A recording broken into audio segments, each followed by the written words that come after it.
सनातन वैदिक विश्व हिंदू धर्म सत्य प्रात्यक्षिक पुनर्जीवन। मी काशी विश्वेश्वर सरस्वती महाराज कलकी दत्तात्रय मंदिर शिरूर गोंडदी पाचवाडी येथून दिनांक 8/8/1960 पासून प्रचार करीत आहे.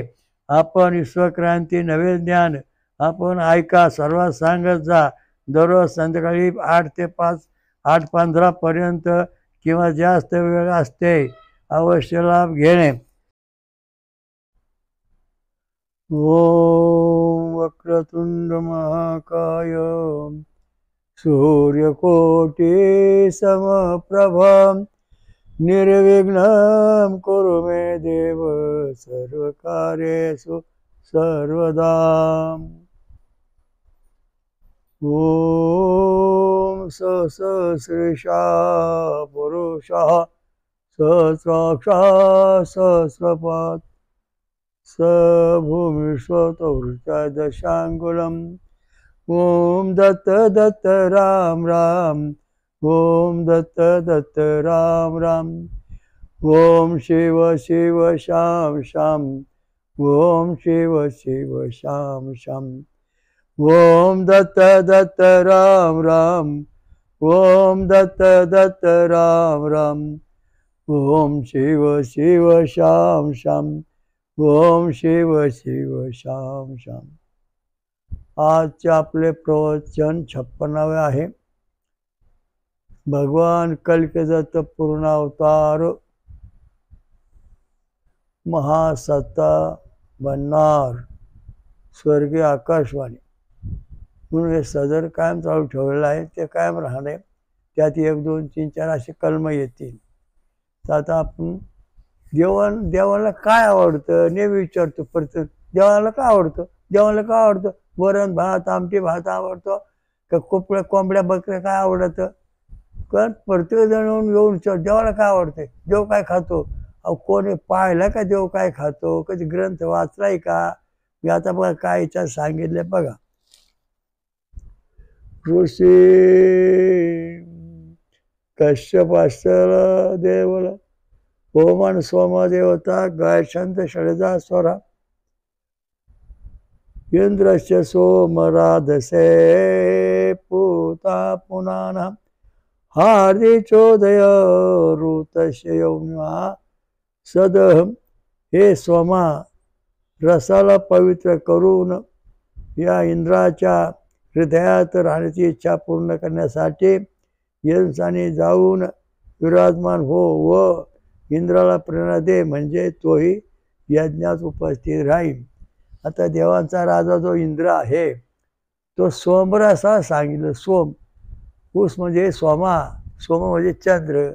अमृत देणारा जो देव आहे त्याचा जो इक्षुदंडू म्हणजे ऊस आहे. तर सांगायचा मुद्दा असा आहे की देवाला काय आवडतं. आपण कधी वाचलंय का, ऐकलंय का. नाही. कोणी तुम्हाला सांगितलं का. नाही. कारण का तर जो तो उच्च कोटीचं ज्ञान सांगत नाही. कारण स्वतः पोटला भरावं लागतं. का खा वरण भात खा आमटी भात. एका ठिकाणी गेलो म्हणजे देवाला महान नैवेद्य दाखवायचा. मला शिरा केला जवळजवळ 5-10 किलोचा ठेवला देवापुढे आणून. देवाला नैवेद्य दाखवायचा. तिथं दत्त महाराज आले, गणपती आले, तिथं ब्रह्मदेव आले, विष्णू आले, शंकर आले, इंद्र आले, सूर्यनारायण आले, दत्त आले, विराट पुरुष अविराट देव आला आणि सगळेजण बाजूला उभे राहिले. मग तिथे राक्षस आले, पितर आले आणि सांगितलं मोठा धर्म देवा हो, हा नव्हे तुमच्यापुढं पवित्र आणून ठेवलेला आहे, याचा आपण स्वीकार करावा. ह्याच्यामध्ये तूप सोडले, वेलदोडे सोडले, जर चालले, अजून बरेच मसाला सोडून खूप चांगला प्रसाद तयार केलेला आहे. परंतु त्या टायमाला तिथं फक्त पित्तर आले. आजे पणजे पित्तर आणि खायला लागले, वास घ्यायला लागले. बाकीचे गणपतीपासून हे 7 दिवस तिथे काय येईना. त्यांचं जे मंडळ आहे तिथं ते काय खायला. मला ते का धर्ममार्तांनी विचारलं, म्हणजे बाबा तुम्हाला इथे काय काय दिसतंय. म्हणलं काय चालेल बाबा, हे सगळे पित्र मेलेली माणसं इथे तुमच्या प्रसादवास घेतात. इथं कुठलाही देव प्रसादवास घेत नाही. जे पितर देव आहेत, ज्या पितर देवता आहेत ते वास घेतात तिथं. असं कसं होईल म्हणे? गणपती, शंकर, ब्रह्मदेव सगळे आलेले खात मंत्र म्हणून बघा. मंत्र म्हणले तरी ते देव तुटक उभे राहिले, जवळ आले नाहीत. मग त्यांनी विचारल्याला काय पाहिजे म्हणून वेदामध्ये सोमरस सांगितलं आहे. फळांचा रस, ऊसाचा रस, नारळाचं पाणी, आमरस, याच्यापैकी तुमच्याकडे काय असेल ते जाणून ठेवा. दही, लोणी काय असेल ठेवा. मग या महानैवेद्याच्या पलीकडे तो प्रसाद ठेवला. ठेवल्यानंतर गणपती महाराज आले, ब्रह्मदेव आले, विष्णू आले, शंकर आले, इंद्र आले, दत्त आले, विराट देव आले आणि सगळ्यांनी पटापट त्या सोमरस पिऊन घेतला. प्रत्यक्ष त्या भांड्यात काही ठेवलं नाही. ते महाराजांनी विचारलं काय झालं? म्हणजे देव पेले. असं कसं होईल म्हणजे देव पेले म्हणजे? अहो आम्ही दरवर्षी निवेद दाखवतो, देव एक घास सुद्धा घेत नाही. अहो म्हणलं महाराज त्यांना भुका लागल्या, त्यांचं जे खाद्य त्यांना द्या, तुमचं खाद्य तुम्ही खा. तुम्ही पितर आणि ते देव पण पितर, म्हणून तुमचा विधी असा चालला. देव ते देवच, फळ खा, दूध प्या आणि देव पहा. म्हणे सोमरसाशिवाय देव, इंद्रादी देव जे सगळे आहेत, 33 कोटी देव जे आहेत, ते तुम्हाला सिद्धी, रिद्धी, सिद्धी, ऐश्वर्य प्राप्त करून घ्यायचं असेल तर फळांची साधना केली पाहिजे, तेव्हा मिळते. आता तुम्ही काय साधना करता? ह्या देवाला काय आवडत होतं, हे पित्राला काय, त्या पित्र साधना करताय. वरण भात आमटे गुलाबजांबू हे सगळे त्या पित्रांना पित्र खातात. तुमच्या घरी कुठलाही देव जेवायला येतच नाही, आला पण नाही. का? तर तुम्ही त्यांना सोमरस दिला नाही, म्हणून तुमच्या घराचे दारिद्र्य कधीच हटलं नाही, हटणार पण नाही. माझ्याकडे जवळ आता बरेच लाखो लोक भाविक असतील, त्यांना मी सांगितलं की देवाला निवेद दाखवताना काय करायचं? फळांचा ज्यूस तयार करा आणि तुमच्या देवापुढे ठेवा. आणि तुमचं काय वरण भात आमटे ते पण ठेवा, म्हणजे तुमचे पितर हे खातीन आणि देव ते खातीन, अशी पंगत आहे. मी ते या ठिकाणी हे सोमा, हे परमेश्वरा, हे पवन सोमा, तू आता रसाच्या रूपाने तयार हो आणि इंद्राला दे. इंद्राने पोटभर खाल्लं पाहिजे. अरे मग काय म्हणे देवा? माणूस तसा रस पितो तसा हे देव रस पितात. अमृत पेले का नाही? पेले. मग देव दैत्यांच्या पंक्तीला काही जेवायला होते का? नव्हते. आणि तुम्ही मात्र दैत्य पंक्तीला जेवायला असता. भूतियान मार्ग, चेडे गोटे, जादू टोना हे सगळं अमंगळ खाणं. पितृयान मार्गामध्ये वरण भात आमटा शिरा भात हे सगळं पितृयान मार्गाचं भोजन. दुधाचा म्हणजे फळांचा रस, दूध हे देव लोकांचं खाद्य. आणि फळांचा रस आणि नुसतं फळांचं पाणी पिऊन राहणे हा कोणाचा मार्ग आहे? ओम सहस्र शीर्षा सहस्राक्षा सहस्रपात सबूर्त दशांगुलम. हा जो परमात्मा, हे देव 33 कोटी जे देव आहेत, यांना दूध, फळांचा रस चालतो, ही सिद्धी आपला प्राप्त होते. पण मुख्य जो परमात्मा आहे ब्रह्मस्वरूप, ओम सहस्र शीर्षा सहस्राक्षा सहस्रपात सौर्त दशांगुलम, हे फक्त फळांचा रस पितात, पाणी पित नाहीत. फळामधलं जे पाणी आहे ते घेतात. म्हणून नारळ देवाला फोडा रे, देवाला चांगलं होईन रे, आपलं चांगलं होईन. म्हणून हे जे उच्च कोटीचे देव आहेत त्यांना श्रीफळ, आणि ते श्रीफळातलं पाणी म्हणजे नारळाचं पाणी, ऊसाचा रस, फळांचा रस दिला जातो. आणि हे दिल्यानंतर आपल्याला सुख शांती मिळते. तुम्ही सुद्धा नारळाचं पाणी प्यालात, फळांचा रस प्यालात तर तुम्हाला सुख शांती मिळेल. फळांचा रस आणि फळांच्या रसातलं पाणी हा कोण पितो? एकच देव येतो. त्यांनी आता निरोप पाठवला, माझा खाद्याचा हिशोब सांगा तुम्हाला म्हणून बोलतोय. भगवान परमात्मा म्हणाले की भूतियान मार्ग याच्यामध्ये जादूटोणा, चेडे गोटे भानावती करणी ही जी भूतखेत आहे ती त्याची होतात मंगळ आहारामध्ये. पितृयान मार्ग तर शिरापुरी भात, वरण, आमटी, भात, शाकाहारी सगळे देव, सगळे पितर इथे जेवतात, सगळे तिथं आलं लक्षात. त्याच्या पुढचा जो मार्ग आहे तो आहे देवयान मार्ग. देवयान मार्गामध्ये फळांचं आणि दूध हे पिणारे देवयान मार्ग, आणि त्या देवयान मार्गात ते पाणी पेतात. पण जो मुख्य परमात्मा आहे सगळ्या जगाचं नियंत्रण करता, सोम सहस पुरुषा सहस्राक्षा सहस्रपात सुहृता दशांगुलम, याची आपल्या बरोबर करायची असेल, याची साधना आपल्या करायची असेल, तर आपण फळांचा रस प्यायचा आणि त्या फळांच्या रसातलं पाणी प्यायचं. उदाहरणार्थ नारळ, नारळाचं पाणी पिऊन साधना करायची, ऊसाचा रस पिऊन साधना करायची, फळांचा रस पिऊन साधना करायची, आमरस पिऊन साधना करायची, आपलं पाणी अजिबात प्यायचं नाही. अशी साधना जर तुम्ही समजा आठवड्यातून एक दिवस केली तर तुम्हाला जो भगवान परमात्मा आहे, भगवान कृष्णाने अर्जुनाला स्वरूप दाखवलं, तो परमात्मा प्रत्यक्ष दिसन भेटतो. आता बरं आपल्याकडे येणाऱ्या असंख्य भाविकांना हा परमात्मा भेटला का, तर त्यांनी असे साधना केलेलं आहे. म्हणून हा जो देव आहे, देवलोक आहेत, त्यांचे खाण्यापिण्याचे मार्ग कसे त्याचा अभ्यास या ग्रंथामध्ये म्हणजे ऋग्वेदात सांगितलेला आहे. त्यातल्या काही रुच्या वाचून मी तुम्हाला हे सांगतो आहे. तर सोमा म्हणजे परमेश्वर, अमृत देणारा सोमरस. आता बघा याच्यामध्ये माझा मुद्दा असा आहे हा सोमरस जो आहे ना, याला ऊसाचा रस भगवान शंकराने, ऊस म्हणजे सोमरस, कारण हा गोड आहे. युनोसिटॉल नावाचा घटक याच्यात आहे. तर ह्या सोमरस जो आहे समजा उन्हात ठेवलं तर तो आटतो, गुळ बनतो किंवा काकवी बनू शकते. तर तशा प्रकारचा हा सोमरस ऊसाचा जो आहे याच्यामध्ये अमृत आहे, याच्यामध्ये अमृत आहे, फळामध्ये अमृत आहे. आणि हे अमृत आपल्याला प्राप्त करून घ्यायचं म्हणजे आपण दररोज एक फळ खाल्लं पाहिजे, त्याच्याशिवाय आपल्याला चैन पडू नये.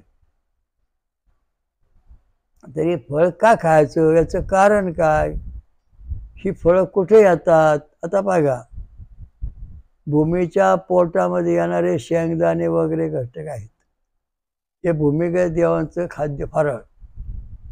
आकाश तत्वाचे फळं म्हणजे वरई भात हे जे आहे भगर, हे पृथ्वी तत्वामधले आकाश तत्वाचं फराळ. फळं जे आहेत ते पूर्ण आकाश तत्वाचे आहेत, आकाशात म्हणजे हवेमध्ये वर येणारी. म्हणून आपण आकाश तत्वात येण्याकरता फळांचं साधना करावं लागतं. म्हणून फळं खाल्ले म्हणजे आपण आकाश तत्वात येऊ. आणि ब्रह्मतत्वात यायचं असेल तर अमृत, नंतर सोमरस.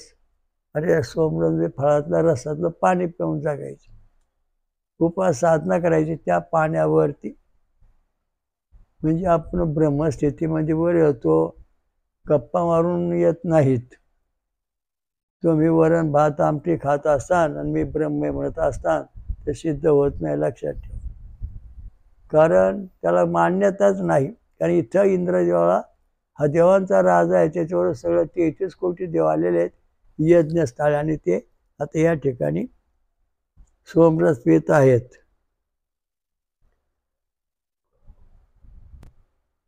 ओम मृजंते त्वा दश क्षिपा हिन्वती सप्तसित अधितयानुविप्रा अमादिषु. हे स्वामा, हे परमेश्वरा, हाताचे 10 बोटे तुझी सेवा करतात. हवन करणारे 7 होते तुला स्तोत्राने प्रसन्न करतात. अन्य ज्ञानीजन तुला संतुष्ट करतात.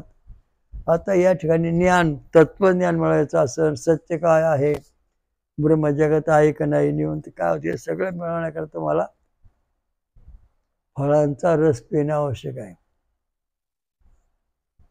सांगायचा मुद्दा असा आहे, राम, कृष्ण, बौद्ध, दत्त यांनी फळं खाऊन, झाडाचा पाला खाऊन उपास साधना केलेली आहे. ज्ञानेश्वर महाराजांनी उपाशी राहून, फळच खाऊन, किंचित पाणी पिऊन ज्ञानेश्वरी सांगितलेली आहे.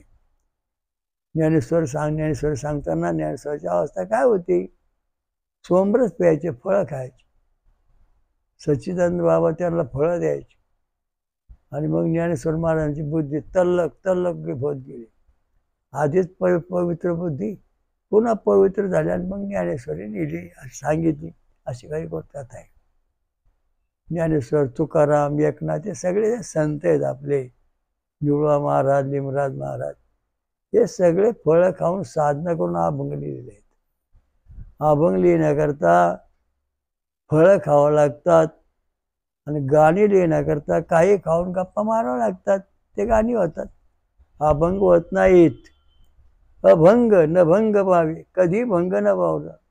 अभंग म्हणजे नाही, भंग पावत नाही, जसा तसा राहतो. याचा अर्थ असा आहे, सुंदर ते ध्यान उभा विटेवरी, हा श्लोक अभंग आपण म्हणतो. ज्यावेळा ते संत श्रेष्ठ तुकाराम महाराज अभंग म्हणले असेल, त्यांच्या मनाची, शरीराची, बुद्धीची अवस्था होती, तीच अवस्था ह्या अभंगातून आपली तयार व्हावी, हा अभंगाचा उद्देश. तसंच तयार झालं तर ते आपल्याला तसं ज्ञान प्राप्त होतं.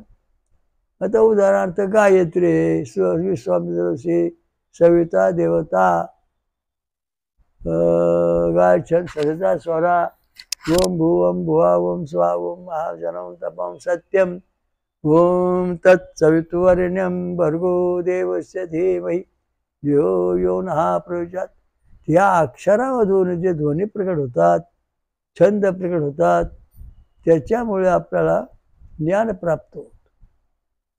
ज्ञान प्राप्त होण्याकरता शरीरात संवेदना प्राप्त व्हावं लागतं. अमोनिया ॲसिड असं आहे, आपल्या मेंदूमध्ये तरंग तयार करतात. तरंग, समोरच्या पाण्यात तरंग येतात ना, तसं आपलं डोकं तरंग आणतं आणि तरंग आल्यानंतर त्याच्यातून नवं ज्ञान प्राप्त होतं. या अमोनिया ॲसिडचं महत्त्व आहे. आपल्या शरीरामध्ये 3 गोष्टी असतात, खनिजं असतात, म्हणजे जीवनसत्व असतात, खनिजं असतात, प्रथिनं आणि अमोनिया ॲसिड्स. हे तिन्ही जेव्हा आपल्या शरीरात असते तेव्हा आपल्या ईश्वर प्राप्ती होते. आणि हे सगळं मिळाले एकच साधन, सोमरस पिणे, फळांच्या रसामध्ये हे सगळं आहे. आता पुढे काय म्हणले पाहू, नंतर विषयाकडे बोलू. देवेभ्या त्वां मदायकं सुजानम् आतिमेषा संभुभीं वासयामसि. हे सोमा परमेश्वरा, लोकरेच्या गाळणीने व जलाने तुला शुद्ध केल्यावर देवदेवतांना आनंद देण्यासाठी तुझ्या रसात गोदुग्ध मिसळले जाते. आता याच्यामध्ये महत्त्वाचा मुद्दा असा आहे की आपण उसाचा रस पितो, त्याच्यामध्ये आपण काय टाकतो, बर्फ. म्हणजे या ठिकाणी पाणी म्हटलं म्हणजे बर्फ, आणि ते बर्फ टाकल्यानंतर तो रस सुगंधित चांगला उत्तम बनतो. म्हणजे या व्याजाची माहिती सांगितलेली आहे. सोमरसात जल मिश्रण करायचं. जल मिश्रण केल्यानंतर त्याच्यापासून आपल्याला भरपूर फायदा मिळतो. तसं सोमरसा, उसाच्या रसामध्ये बर्फ टाकलं जातं, हे सिद्धांतित आहे. जसं आपण सफरचंदचा ज्यूस करतो, त्यात दूध टाकलं जातं. इथं हा सिद्धांत फळांच्या रसामध्ये बरोबर आहे. म्हणजे सोमरसाच्या, उसाच्या रसाचा जो रस आहे हिरवट, त्याच्यामध्ये बर्फ टाकलं तर हा एक सोमरस झाला. फळांचा रस आहे, याच्यामध्ये दूध टाकलं जातं, साखर टाकल्यामध्ये हा एक सोमरस झाला. 2 सोमरस झाले, प्रकार सोमरस. आणि नारळाचं पाणी, आमरस, या ठिकाणी हे विशेष प्रकारचे 4 सोमरसाचे प्रकार आपल्याला सांगितले. या चारीपैकी आपल्याला एक तरी आपण कायम अवगत केला पाहिजे, तेव्हा आपल्याला खरोखर ईश्वर प्राप्ती होईल, तशी होणार नाही. आणि जो भेटून घ्यायचे तुम्हाला, मग 12 वर्ष 1000 वर्ष तपायची काही गरज नाही ना. अहो 10-12 दिवसात देव तुमच्याकडे येईल. कारण का, तर तुम्ही सोमरस पिताय, कंदमुळे खाताय, म्हणजे आकाश तत्वाचं जे फळ आहे ते खाताय, त्यामुळं देव तुमच्याकडे येणार. कारण देव आकाश तत्वात राहतात.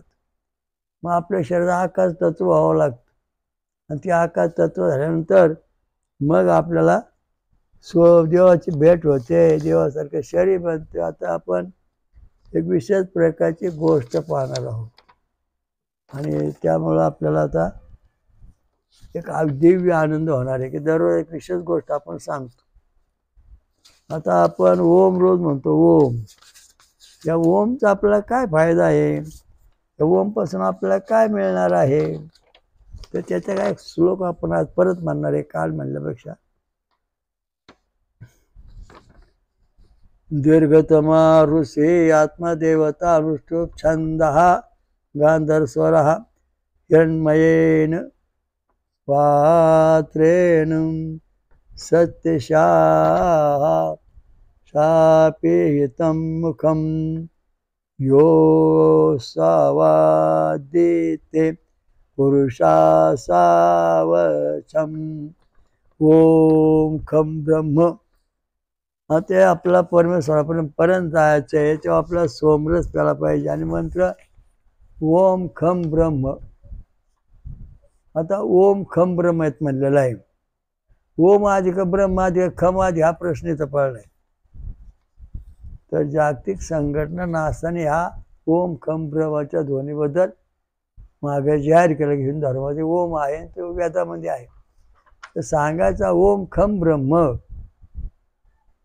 ओम खम ब्रह्म. आधी ब्रह्म, ज्याचा नाश होत नाही, काही जन्म येत नाही ते, आणि त्याच अवस्था असणार तो सहस्र पुरुषा सहस्र शांगुलम, हा देव परमात्मा. नंतर हा ओम, हे ओम म्हणजे ध्वनी प्रगट झाला, खम, आणि त्या खम ध्वनी झाल्यानंतर हा ओंकार प्रगटला, आणि मग ह्या ओंकार सगळं जग दुनिया निर्माण झाली, असं याचा सिद्धांत मांडलेला आहे. याचा अर्थ असा आहे, ओम खम ब्रह्म म्हणजे जग मिटवायचं, जेव्हा संपायचं तेव्हा सगळं जो ओमच मिळणार. ओम खम म्हणजे आकाश नादात जाणार, आणि ब्रह्माचे स्थिर होऊन राहणार. पुन्हा जग निर्माण होताना ब्रह्मामध्ये खम शब्द ध्वनी निर्माण होणार, पुन्हा ओम प्रगट होणार, आणि पुन्हा जग जसं तसं प्रगट होत. म्हणून आपल्याला ओमचं शास्त्र फार महत्त्व सांगितलेलं आहे. आता आपला ओमचा फायदा काय होतो, आता एक अद्भुत शोध आपण ओमचा लावला. ओम मध्ये अल्फा किरण असतं, आणि अल्फा किरण ओम मधून जेव्हा आपल्या शरीरात प्रगट होतं, तेव्हा आपल्या शरीरातले सगळे अवयव डोळ्यासहित, कान, डोळे, नाक, हात, पाय, इंद्रिय, जेवढी शरीरामध्ये अवयव आहेत, रक्त, तांबड्या पेशी, पांढऱ्या पेशी, प्लेटनेस म्हणजे चपट्या पेशी, रंगसूत्र, गुणसूत्र, जिन्स, हे जे सगळं आपल्या शरीरामध्ये आहे, हे ओम ध्वनीमधून अल्फकिरण तयार होऊन याच्यावर नियंत्रण केले जातं. आता जे ओम ध्वनी जो आहे तो कशातून कसा प्रवेश करतो, तर जो अल्फा किरण आहे, 2 न्यूट्रॉन 2 प्रोटॉन यांच्यातून तयार होऊन तो सोन आणि जस्तामधून शिशामधून आरपार जातो, आणि या ठिकाणी गॅमा आणि बॅटा किरण जे अणुबॉम्ब आमचे घातक, आपल्या शरीरातले अवयव नष्ट करणारे. आता जो रोग आला ना कोरोना, त्याच्यामध्ये बेटा किरण होत. आता एक जण आणलं नो बेटा किरण म्हणजे त्याला कोरोना नाही, एका सांगा यस बेटा किरण म्हणजे त्याला कोरोना आहे. अशा दृष्टीने हा बेटा किरणाचा अर्थ आपल्या शरीरातल्या ज्या जीवपेशी आहेत, तांबड्या, पांढऱ्या, चपट्या, नरपेशी ज्या आहेत, ते सगळ्या नष्ट करतो. आणि त्याचं कारण आहे का आपल्या शरीरामध्ये जास्त प्रमाण जर जास्त असेल तर ओम ओम ओमामधून जो अल्फा किरण पवम आणि सोमा हा अल्फा किरण आहे. वेदामधला पवम आणि सोमा जो आहे ना त्याचं कारण सांगतो का अल्फा किरण त्याने लिहिले. पवम आणि सोमा ही जी देवता आहे किंवा जे काही घटक आहे ते संपूर्णपणे शरीराचं संरक्षण करते. सर्व अवयवांची वाढ व्यवस्थित होऊन देते. शरीराच्या अवयवांची वाढ व्यवस्थित होता करता ओमची गरज आहे. आणि मग आपल्या शरीरामध्ये ओम आहे तो आपल्या शरीरामध्ये जे जस्त आहे. आता आपला कार्डियम काढायचा आहे मग आपल्या याच्यामध्ये कोणकोणते घटक असतात. फक्त आतापर्यंत विज्ञान सांगतं काय आहे इलेक्ट्रॉन. तर त्याच्या आधी काय काय असतं आहे का काय असतं.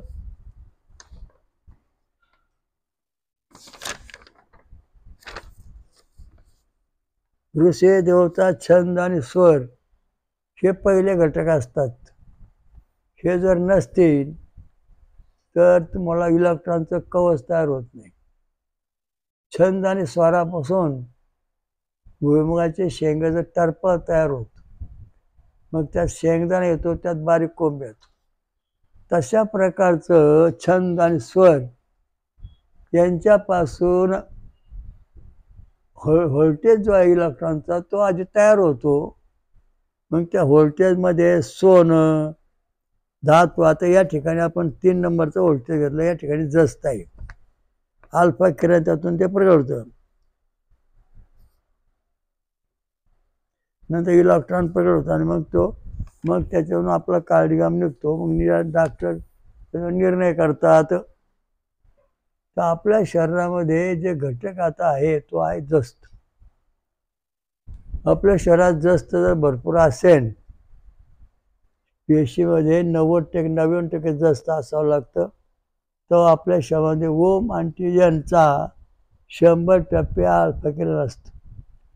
जर समजा तुमच्या जीव पेशीमध्ये 60% जस्त आहे तर तुमच्या शरीरामध्ये 60% ओम अल्फा किरण आहेत आणि 40% गॅमा किंवा बेटा किरणांचा त्रास आहे. आणि एवढं खातो पितो राहून मी काय आजारी. मी खातो पितो मी काय आजारी. पाय डोकं दुखलं पाय दुखलं हात दुखलं कान दुखलं अरे इथे कळणी गाडी इथं पाहिले पायात गोळे आले. हे सगळे इलेक्ट्रॉन जे आहे हे जे आहे याचं कारण असं आहे की या ठिकाणी तुमच्या शरीरामध्ये ज्या रक्तपेशी आहेत त्याच्यामध्ये 99% जस्त नाही म्हणून तुम्हाला हे सगळे आजार भोगावे लागतात. भोगा असावे भोगा साधू याच्या विरुद्ध आहे. प्रयत्नांती परमेश्वर या मताचा मी आहे. कारण कसं आता तुमचा हात दुखतोय काय तो नशीब तसं म्हणून हात दुखतो हे असं भोग मागायला आपण मानायला तयार नाही. प्रयत्नांती परमेश्वर डॉक्टर औषध घ्या धर्माची काय धर्माकडे चाला म्हणजे तुम्हाला तुमच्या शरीरातले सगळ्या तक्रार दूर होतील. भौतिक दैविक आध्यात्मिक. तर भौतिक हा फक्त शास्त्र विज्ञान सांगतं. दैविक आणि आध्यात्मिक हे शास्त्र धर्म सांगतो धर्माकडे आहे. धर्म सांगतो याच्याकडे आहे. वेद सांगतो. तर त्याप्रमाणे आपल्या शरीरामध्ये ओंकार अल्फा किरण आहेत आणि ते अल्फा किरण आपल्या शरीरामध्ये किती टक्के आहे याचा शोध अजून लागायचा आहे किंवा लावला असेल. तर आपल्याकडे वेदामधून निर्णय आहे तो असा की व्होल्टेज नंबर 3 याची देवता भगवान विष्णू अनुष्टुप छंद आणि गांधार स्वर या ठिकाणी जस्त आहे. सोन्याचा अंश आहे आणि या ठिकाणी अनुष्टुप छंद गांधार स्वर आहे. त्याचं कवच आधी तयार झाले लहरीचं आणि मग त्याच्यामधून इलेक्ट्रॉन निघतो. लक्षात ठेवा. मग इलेक्ट्रॉन दाखवतो किती आला आपल्या शरीरामध्ये किती जास्त आहे आता याच्यावर मोजून पाहू शकतो आपण. तुमचा जर 10 mm जर समजा 3 नंबरचा व्होल्टेज आला तर तुमच्या शरीरामध्ये 100% ओम अल्फा किरण आहेत. तुमच्या शरीराचं पूर्ण संरक्षण आहे धोका काही नाही. जर 6 mm आला तर तुमच्या शरीरात 60% अल्फा किरण असून 40% गॅमा बीटा किरण आहे. काहीतरी कणकण येणार थोडं बरं वाटणार थोडं दुखणार शरीर बरं असणार. थकवा येणार, थोडासा झोप येणार. आणि जर समजा याच्यामध्ये 3च एम आलं तर 30% अल्फा किरण आणि जवळजवळ 70 गॅमा आणि बॅटा किरण आपल्या शरीरावर हल्ला करतात अणु आमचे. त्यामुळं आपलं शरीर खंगणार. आता तुम्हाला आपल्या शरीरामध्ये अणुबॉम्बचे किरण आले की नाही, पुरावा काय आहे? तर आपल्या हातामध्ये कसा अनंत बांधतो आपण, तांबडा अनंत, तो बांधायचा आणि वर्षभर त्याचं निरीक्षण करायचं. आपल्या शरीरामध्ये तांबडा जो अनंत बांधलेला आहे, दोरा धागा हातात, तो जसा तसा तांबडा असेल कायमचा, तर आपल्या शरीरामध्ये अल्फा किरण, ओम अल्फा किरण हे व्यवस्थित आहेत. त्यामुळं आपल्या शरीराला धोका काही नाही समजायचं. आणि जर तो तांबडा धागा जर पांढरा झाला तर आपल्या शरीरामध्ये गॅमा बॅटा किरण यायला लागले आहेत, कारण ते पेशींचे रंग नष्ट करतात. म्हणजे आपल्या धाग्याचा रंग पण ते नष्ट करतात, आपल्या शरीराचा परिणाम होतोय. देवळाला झेंडे असतात, पुरे झेंडे असतात, आता बी आहेत भगवे झेंडेच का? तर भगवे झेंडे भगवाच राहायला पाहिजे देवळावरती कायमचा. मग त्या तिथला पुजारी देवाची शक्ती कायम टिकून आहे. तिथं कुठं रोगराई नाही, अल्फा किरण ओंकार ध्वनी व्यवस्थित फिरतो आहे. आणि ज्यावेळेला तांबड्या झेंडे का पांढरे पडतील त्यावेळेला त्या गावामध्ये संकट येणार आहे, म्हणून लोक गाव सोडून बाहेर जायचे. पोळ्या आमचे भात काहीतरी बाहेर करून खायचे, पाणी प्यायचे, फळं खायचे. आणि जेव्हा परत झेंडा लावायचा, जेव्हा झेंडा तसा तसा राहील तेव्हा पुन्हा ते आपल्या गावात येऊन राहायचे. अशी पूर्वी ही महामर्याय म्हणजे गॅमा बॅटा किरण आहे, महामर्याय पटकी, या किरणामुळे आजार होतात. सगळ्या आजारांचं मूळ कारण गॅमा आणि बॅटा अणुबॉम्बच्यापासून होतं. आणि सगळ्या आजारा बरा करण्याचं क्षात्र ओम अल्फा किरण आणि जास्त शरीरात असल्यानंतर आपल्या शरीरामध्ये आपल्या सगळ्या अवयवांचं संरक्षण होऊन आपल्या ब्रह्मज्ञान बुद्धिज्ञान प्राप्त होतं. आपण विशेष प्रकारच्या अवस्थेत येतो आणि राहतो. आता हे देव कसे आहेत? इंद्र, त्यांच्याबरोबर असणार त्यांचे 33 कोटी देव, हे सगळे सोमरस प्यायला यज्ञजवळ येतात आणि यज्ञाला रस पितात. एखादी शंका उपस्थित केली, का हो माणसं रस पेले का नाही? हो पेले. बरं देव रस पेले का नाही? पेले. मग आता माणसं लोटा परेड घेऊन पळतात, मग देव लोटा परेड घेऊन पळत असते? मी म्हणलं नाही, अहो खोटे आहे सगळं, असं नाही, असं व्हायलाच पाहिजे म्हणून नाही होत. तुम्ही दिवा घ्या, एक गावरान तुपाचा दिवा लावा, त्याच्यावरती काच ठेवा आणि दिवा चालू ठेवा. जोपर्यंत त्या दिव्यामध्ये तूप आहे तर तो दिवा जळत राहतो आणि तूप संपल्यावर दिवा संपतो. आणि मग त्या ठिकाणी काय काच राहते, दिवा पण राहतो. म्हणजे दिव्याचं जे काय साचा आहे तो राहतो, तो नष्ट होत नाही.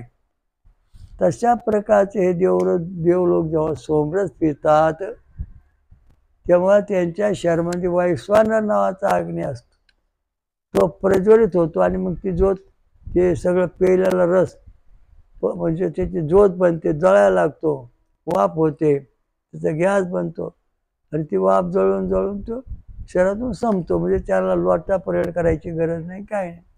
स्वर्गामध्ये लक्षात ठेवा, तुम्हाला लोटा परेड हे सगळं पृथ्वीवर बंद करावं लागेल, तेव्हा स्वर्गात प्रवेश मिळेल, अशी गोष्ट आहे. जर तसं केलं नाही तर ते मिळणार नाही. इतका विचित्र अवस्था आहे. मला गॅमा आणि बॅटा किरण बरं माहिती सांगितली. मग आपल्याला जस्त कशातून मिळणार? सोमरसातून जस्त मिळतं. मग दुसरं कशातून मिळणार? कांद्यामधून आणि मक्यामधून जस्त मिळतं. आंब्यामध्ये जास्त प्रमाण आहे ते मिळतं. तर सांगायचा मुद्दा असा आहे की आपल्या आहारामध्ये सोमरस रोज पाहिजे. सोमरस म्हणजे आंब्या फळांचा रस रोज पाहिजेच. तुम्ही जेवण करत असला करू शकता आणि मधून उपास धरू शकता. ज्या वेळेस तुम्हाला आता समजा तुमचा भूतियान मार्गामध्ये तुमचं खाणंपिणं आहे, तर तुम्हाला भानमती करणे, जादू टोणे कायमचे करणार, आयुष्यात सोडणार नाही. जोपर्यंत तुम्ही अमंगळ खातात तोपर्यंत ती पिढा तुम्हाला सोडणार नाही, ते भूत तुम्हाची करणार. जेव्हा तुम्ही वरण भात खायला लागतात, शाकाहारी बनतात, तेव्हा तुम्हाला ती अमंगळा असलेली पिढा येणार नाही. मग तुम्हाला पितरदेव प्रसन्न होणार, त्या रिद्धी सिद्धी प्रसन्न होणार, त्या दृष्टीने तुम्हाला पण परमेश्वर प्राप्ती नाही होणार. मग जेव्हा तुम्ही फळं खाता, दूध पिता दिव्यान मार्गामध्ये, तेव्हा तुम्हाला अमंगळमधले चेडगोडे तुमचे घेणार नाहीत. नंतर पितृदोष येतो तुमचे येणार नाही, पितृ छाडणार नाहीत. मग देव फक्त तुम्हाला प्रसन्न होणार, रिद्धी सिद्धी ऐश्वर्य, गणपती 33 कोटी देव प्रसन्न होणार सोमरस पेल्यानंतर. आणि ज्या वेळेस तुम्ही फळांचा रस पिता, पाणी अजिबात पिणार नाहीत, ब्रह्मस्थितीमध्ये जातात, तेव्हा तुम्हाला जो सगळ्याचा नियंत्रण करता परमेश्वर व चक्षा भगवंत आहे. ओम सहस्र शीर्षा पुरुषा सहस्राक्षा सहस्रपात समृताय दशांगुलम हा भेटणार. आता पिंपळा झाड असतं, हा देव कसा आहे, पिंपळा झाडासारखा आहे. पिंपळा झाड असतं, त्या पाला फुलतो, हा पिवळे पाले, पिवळे गुलाबी पानं येतात, मग ते हिरवी होतात, मग ते पिवळे होतात, गळून पडतात. झाडा कुठे पाला राहत नाही. तशा प्रकारे सगळं जग संपून जातं, कुठे जीव जंतू काय राहत नाही, राहतो फक्त परमेश्वर. ते पिंपळासारखं. पुन्हा पिंपळा पाला येतो, पुन्हा पानं येतात, तशीच पुन्हा तीच सृष्टी पुन्हा जशी तशी तंतू तयार होते, ती नष्ट होत नाही. पूर्वी जशी पिंपळाची अवस्था होती, पानं गळून सृष्टी पळली, आता आज पानं आली, मग पुन्हा वर्षाने पानं गळून जाणार. आणि पुढा गळून गेल्यानंतर पुन्हा तशीच पानं त्याला येणार. हे जग जे आहे परमेश्वराकडून निर्माण झालेलं, ऋषी देवता आणि छंद आणि स्वर याच्यापासून हे जसंची तसं अनंत कोटी वर्ष आहे, होतं, आज आहे, पुढे पण राहणार आहे, नष्ट होणार नाही. पिंपळाचा पाला येतो, गळतो, पुन्हा येतो, गळतो, पुन्हा येतो, गळतो. तसे जग अनंत कोटी वर्षांनी संपतं, पुन्हा तीच पानं तीच फळं तशी येतात, तसं जग निर्माण होतं. पण पिंपळाच्या जागेवर काय मिळेल, तसा हा परमेश्वर जो आहे पश्चिमाक्षा भगवंत सहस्र शीर्षा पुरुषा सहस्राक्षा सहस्रपासूर्त दशांगुल, हा जो परमात्मा आहे तो जसा तसा कायम आहे. तो जन्मत नाही, मरत नाही, कुठे जात नाही. त्याच्यातून सगळे जीवजंतू 84 लक्ष निर्माण होतात, त्याच्या आधारावर राहतात, पुन्हा त्याच्याच जगामध्ये मिळून जातात. असेच हे क्रम चालतो. तर आपल्या शहरामध्ये अल्फा किरण ओंकारापासून निर्माण होतात, म्हणून आपण ओम म्हणलं पाहिजे. ओम दत्त दत्त राम राम, ओम दत्त दत्त राम राम, ओम शिव शिव शाम शाम, ओम शिव शिव शाम शाम. आता या ठिकाणी आम्ही ओंकाराचं भजन, ओमचं भजन म्हटलेलं आहे. आणि ओमचं भजन म्हटल्यानंतर आपल्या शहरामध्ये उत्साह आलेला आहे. मग या अल्फा किरण आपल्याला खरंच आपल्या डोक्यात आले का हो? मग तुम्ही आता डोक्यावर ठेवून बघा. हरे राम राम राम हरे हरे, हरे कृष्ण कृष्ण कृष्ण हरे हरे, हरे राम राम राम हरे हरे, हरे कृष्ण कृष्ण कृष्ण हरे हरे. हा, त्याच्यामध्ये काय अनुभव होतो लक्षात ठेवा. स्पंदन क्रिया कशी होती, कमी काही जास्त बघा.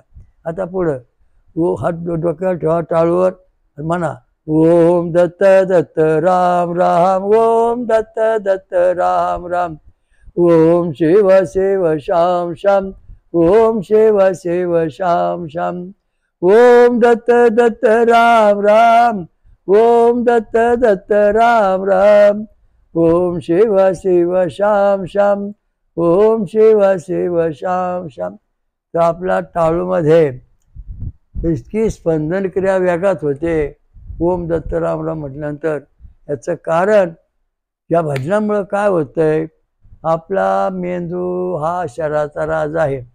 त्याच्यामध्ये 36,000 केंद्र असून आपल्या शरीराचं नियंत्रण ठेवतात. आणि हा मंत्र म्हणल्यानंतर हा मेंदूचे 36,000 केंद्र जागी होऊन काम करायला लागतात. म्हणून हा मंत्र अत्यंत महत्त्वाचा आहे. प्रत्येकाने म्हणायचं. याच्यामध्ये छंद, स्वर, ऋषी, देवता, छंद आणि स्वर सगळ्या कल्पना पूर्ण आहेत. ओम श्री रामलिंग महाराज के जय. हयग्रीव गो नदी गंगा मैया के जय. विश्वराजा ओम सहस्र शीर्षा सहस्र शीर्षा पुरुषा सहस्राक्षा सहस्रपात सहभूषा वृत्तदशांगुलम स्वयंभू विश्वराजा श्रीरामृत मंथनेश्वर कल्की दत्त महाराज के जय. जगात आणि महाराष्ट्रात 5वे महाशक्तिपीठ निर्माण करणारी स्वयंभू महापंचसागरेश्वरी महादुर्गा माता की जय. शनेश्वर महाराज के जय. हनुमान की जय. शनेश्वर महाराज के जय. हनुमान की जय. काल भैरवनाथ महाराज की जय. श्री सर्व देवदेवता की जय. साधु संतन की जय. सर्व जग सर्व सुखी ना संतो. सर्व जग सुखी असावे त्याप्रमाणे आपण सुखी राहावे. हरिओम दत्त. ओम शांती शांती.